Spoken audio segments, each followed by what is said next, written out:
ప్రస్తుతం మనం మంచిర్యాల జిల్లా కేంద్రంలోని గోదావరి ఒడ్డున మంచిర్యాల ఎమ్మెల్యే ప్రేమ్ సాగర్ రావు ఆధ్వర్యంలో ఇక్కడ నిర్మాణం జరుగుతున్నటువంటి మహాప్రస్థానం అంటే చాలామందికి ఐడియా ఉండదు కాబట్టి వైకుంఠధామం శ్మశాన వాటిక అని కూడా మనం పిలుచుకుంటాం. అలాంటి మహాప్రస్థానం ఈరోజు తెలంగాణ రాష్ట్రంలోనే మంచిర్యాల జిల్లాలో చాలా అద్భుతంగా ఇక్కడ నిర్మాణం చేపట్టడం జరుగుతుంది. ఇక్కడ నిర్మాణం కూడా కేవలం 100 రోజుల టార్గెట్లోనే ఈ నిర్మాణ పనులు కూడా పూర్తి అవ్వడం జరుగుతుంది. ప్రేమ్ సాగర్ రావు ఆధ్వర్యంలో ఇక్కడ నిర్మాణం పనులు స్టార్ట్ అవ్వడం జరిగింది. రేపు మహాశివరాత్రి సందర్భంగా ఈ శ్మశాన వాటికను కూడా మహాప్రస్థానం కూడా ఇక్కడ ప్రారంభించడం కూడా జరుగుతుంది.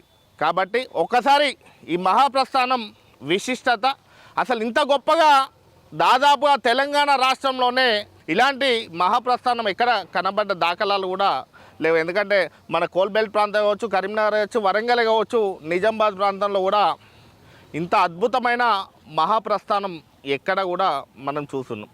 దీన్ని మంచిర్యాల జిల్లాలోనే ఒక రిసార్ట్ లాగా, ఒక పార్క్ లాగా సేద తీరడానికేమో అనే పరిస్థితులలో ఈరోజు మంచిర్యాల జిల్లాలో మహాప్రస్థానం అనేది నిర్మాణం జరుగుతుంది. దీనికి సంబంధించి ఒక్కసారి మంచిర్యాల జిల్లా వాసులకు, తెలంగాణ ప్రజలకు మంచిర్యాల మహాప్రస్థానం ఎట్లుంది, ఎంత అద్భుతంగా నిర్మాణం జరిగిందో ప్రజల ముందు పెట్టడానికి C4 చేస్తున్న చిన్న ప్రయత్నం ఒకసారి కూడా చూద్దాం రండి. ఇది వచ్చేసి మహాప్రస్థానానికి సంబంధించి ఆఫీస్గా నిర్మాణం జరగడం జరుగుతుంది. ఇది మహాప్రస్థానానికి సంబంధించి ఆఫీస్ నిర్మాణం చేస్తున్నారు, ఇంకా కూడా నిర్మాణంలో ఉంది. రేపు దాదాపు కేవలం 100 రోజుల వ్యవధిలోనే ఇంత పెద్దటి మహాప్రస్థానం పనులు కూడా మంచిర్యాల ఎమ్మెల్యే ప్రేమ్ సాగర్ రావు కృషితో నిర్మాణ పనులు కూడా చివరి దశ కూడా రావడం జరిగింది. సుమారుగా ఇక్కడ ఒక 200 మంది కూలీలతో ఈ మహాప్రస్థానం పనులు కూడా మంచిర్యాలలో ప్రారంభించి 100 రోజులలో ముగింపు దశ కూడా రావడం జరిగింది. పూర్తిగా మహాప్రస్థానంలో నిర్మాణమైనటువంటి రూములు, దానికి సంబంధించిన ఈ చెట్లు, అతి పెద్ద భారీ శివుడి విగ్రహం కూడా ఏర్పాటు చేయడం జరిగింది. ఒకసారి మొత్తం చూసే ప్రయత్నం చేద్దాం. మహాప్రస్థానంలో కూడా ఈరోజు అతి భారీ శివుడి విగ్రహం కూడా ఇక్కడ ఏర్పాటు చేసినటువంటి పరిస్థితి. ఇక్కడ యాక్చువల్గా శ్మశాన వాటికలో శివుడి విగ్రహం, ఎందుకంటే ఒక మనిషి చనిపోతే ఒంటరిగా పోతాడు కాబట్టి కుటుంబ సభ్యులు దాన సంస్కారాలు చేసి వెళ్ళిపోతారు కాబట్టి మనిషికి అండగా శివుడు ఉంటాడని, శివుడు చూసుకుంటాడని మనకు పురాణంలో ఉన్నది. కాబట్టి దానికి సంబంధించి కొన్ని శ్మశాన వాటికలలో శివుడి విగ్రహాన్ని కూడా ఏర్పాటు చేయడం జరుగుతుంది. అయితే మంచిర్యాలలో ఏర్పాటు చేసినటువంటి ఈ మహాప్రస్థానంలో భారీ శివుడి విగ్రహం కూడా ఇక్కడ ఏర్పాటు చేయడం జరిగింది. మహాప్రస్థానంలోకి ఎంటర్ కాగానే శివుడి విగ్రహమే మనకు మొదటగా దర్శనమిస్తుంది. శివుడి విగ్రహం వెనకాల శ్మశాన పేటికలు, మన శివపేటికలు కూడా అక్కడ ఉండడం జరిగింది. మనిషి ఆకారంలో నమస్కారం చేస్తున్న విధంగా ఈ చెట్ల ఆకారాన్ని కూడా రూపుదిద్దడం జరిగింది. ఈ శ్మశాన వాటిక పూర్తిగా కూడా ఒక మంచి గ్రీనరీగా, ఒక గార్డెన్ లాగా నిర్మాణం జరుగుతుంది. ఇప్పటికే పూర్తి స్థాయిలో పనులు అయిపోయినా ఒక 10% మాత్రం పనులు పెండింగ్ ఉంది. ఇది పూర్తిగా కూడా ఒక గార్డెన్ అనుకోని, ఒక రిసార్ట్ లాగానే అందరూ కూడా భావిస్తున్నారు. ఇంత అద్భుతమైన శ్మశాన వాటిక మంచిర్యాలలో నిర్మాణం జరగడం కూడా నిజంగా కూడా గొప్ప విషయం.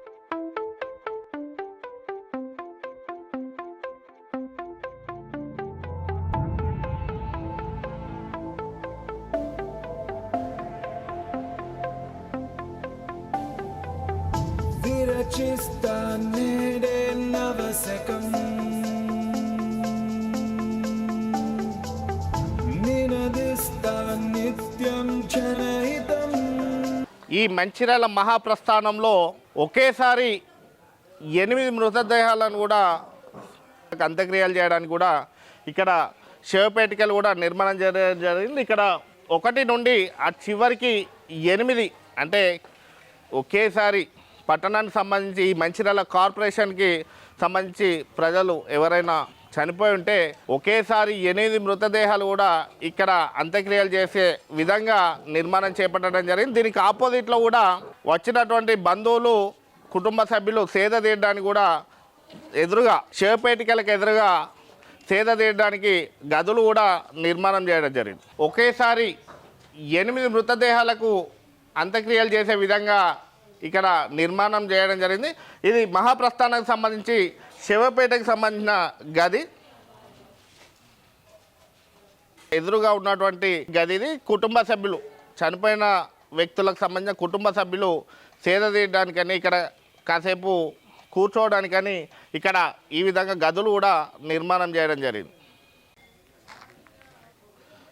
ఈ మహాప్రస్థానంలో స్త్రీ పురుషులకు వేరువేరుగా కూడా స్నానాల గదులు కూడా ఏర్పాటు చేయడం జరిగింది. వచ్చినటువంటి దాన సంస్కారాల అనంతరం వచ్చినటువంటి కుటుంబ సభ్యులు స్నానాలు చేయడానికి కూడా ఇక్కడ ప్రత్యేకంగా స్నానాల గదులు కూడా నిర్మాణం చేయడం జరిగింది.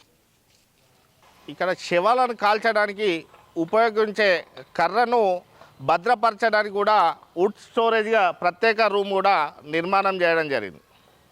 మహాప్రస్థానానికి సంబంధించి శివుడి విగ్రహం దాటి కొంత ముందుకు రాగానే లెఫ్ట్ సైడ్లో కూడా పూజా హాల్ ఉంటుంది. అయితే పూజా హాల్ వచ్చేసి చనిపోయిన వ్యక్తికి సంబంధించిన కుటుంబ సభ్యులు పిండ ప్రదానం చేయడానికి, వివిధ కార్యక్రమాలు చేయడానికి కూడా ఈరోజు మంచిర్యాల మహాప్రస్థానంలో ప్రత్యేకంగా పూజా హాల్ కూడా నిర్మాణం చేయడం జరిగింది. దానికి సంబంధించిన ఫోటోలు కూడా దీనికి సంబంధించి ఇది పూజా హాల్.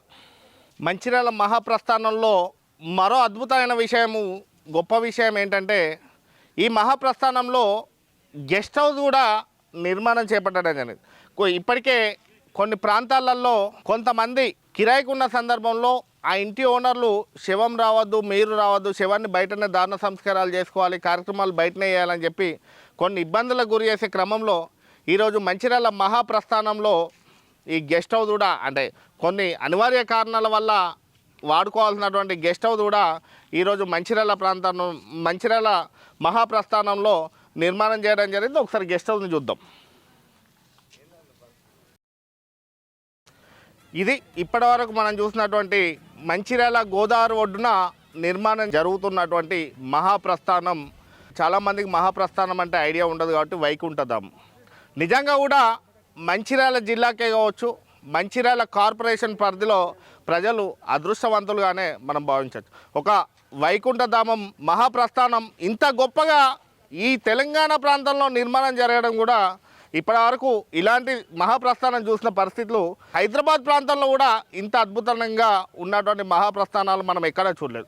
నిజంగా కూడా మంచిర్యాల ప్రజలు ఎమ్మెల్యేగా ప్రేమ్ సాగర్ రావుని గెలిపించుకోవడం, గెలిచిన సంవత్సర కాలంలో కేవలం 100 రోజుల టార్గెట్లోనే ఈ మహాప్రస్థానాన్ని నిర్మాణం చేసి రేపు మహాశివరాత్రి సందర్భంగా మహాకుంభాభిషేకం చేసి ఈ మహాప్రస్థానాన్ని ప్రజలకు అందుబాటులో ఉండే విధంగా ఏర్పాటు చేయడం కూడా నిజంగా అద్భుతమైన విషయం. లోపలికి వస్తా అంటే ఇదేదో గార్డెనో, రిసార్టా, లేకపోతే ఏదన్నా ప్రైవేట్ వ్యక్తులకు సంబంధించిన ఏదన్నా ఫంక్షన్ హాల్ అనే విధంగా కనబడుతుంది. కానీ లోపలికి వచ్చినాక ఇదంతా చూస్తూ ఉంటే మహాప్రస్థానం ఈ విధంగా కూడా నిర్మాణం చేయొచ్చా? శ్మశాన వాటికలు ఇంత అద్భుతంగా ఉంటాయా? చనిపోయిన వ్యక్తి ఆత్మ కూడా ఆయన సొంత ఇంట్లో కూడా ఇలాంటి జీవితం గడిపిండో గడపలేదు, ఆయన చనిపోయినాక అంత్యక్రియలు ఇంత మహా అద్భుతమైన మహాప్రస్థానంలో జరుగుతున్నాయని ఆయన ఆత్మ సంతోషించే విధంగా ఈరోజు ఇక్కడ మంచిర్యాల ప్రాంతంలో గోదావరి ఒడ్డున అద్భుతమైన మహాప్రస్థానం ఎమ్మెల్యే ప్రేమ్ సాగర్ రావు ఆధ్వర్యంలో తన కృషితో నిర్మాణం జరగడం కూడా మంచిర్యాల ప్రజలు చేసుకున్న అదృష్టంగానే ప్రజలు భావిస్తున్నారు. ఈ మహాప్రస్థానానికి సంబంధించిన వీడియోకి ఒక గమనిక. వాస్తవానికి తెలంగాణ ప్రాంతంలో ఇలాంటి అద్భుతమైన మహాప్రస్థాన నిర్మాణం ఎక్కడా జరిగి ఉండకపోవచ్చు.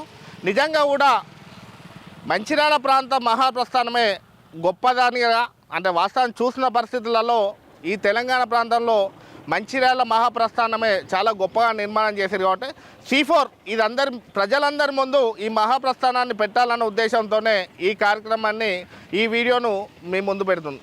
దీన్ని కూడా ఎవరైనా ఇక కామెంట్లు చేసే పరిస్థితి ఉంటే మీ విఘ్నతగా వదిలేసే పరిస్థితి.